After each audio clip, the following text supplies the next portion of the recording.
heading now into the first neighborhood of the kibbutz, where I lived both as a volunteer, 1983, and then where we moved into with the whole family.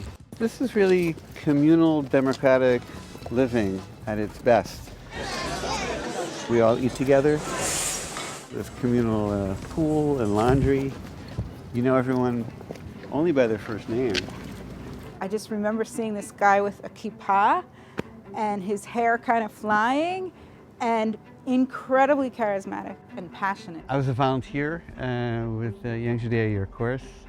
I had worked a little bit in the fields with the onions and then found my place actually in the kitchen. Didn't think I'd ever come back, that's the truth.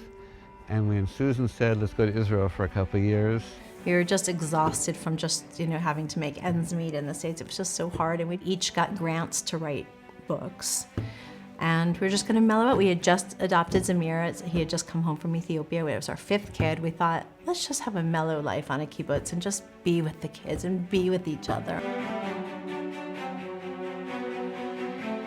My heart opened up and wrote an email. Remember, I wrote back, I would give my right arm for Yosef Abramowitz to live on this kibbutz. I knew if he was here, things would happen, things would move.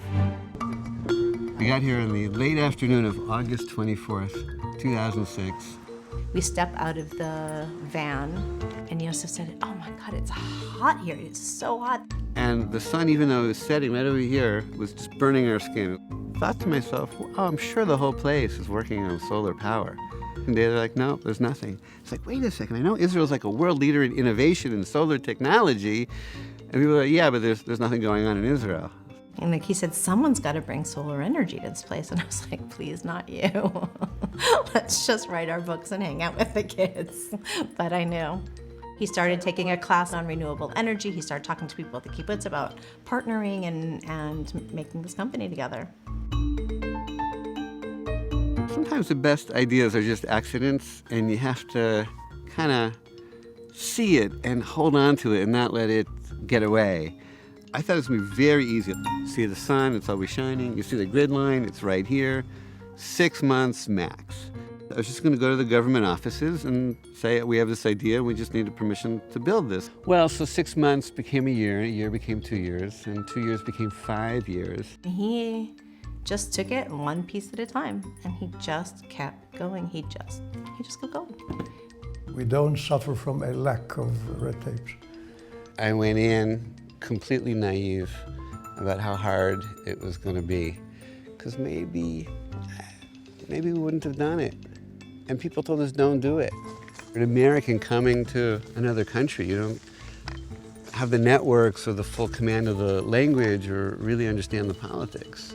Like a bulldog, he just put his teeth in something and doesn't give it up until it is done.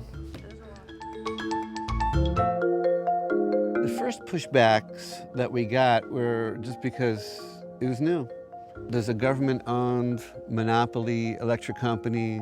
It supplies a lot of jobs. So we come along with a little idea that's disruptive. The cost of developing solar energy is quite high. Oh, we would just have to raise only $10 billion for Israel to have a 20% renewable goal. And it is at the bottom line subsidized by the Israeli taxpayer. You need massive amounts of capital. And the only way to do that is a for-profit model. So we have investors who are making money every time the sun shines and we sell electricity to the grid, money comes in. We're not your regular solar developer. The community of the kibbutz, it's a beautiful, inspirational place, but they need revenues to be able to live in the middle of the desert. And so to have that solar field provide revenues gives them life. I'm very excited. This is our second field that we're building nearby at one of the kibbutzim in the area.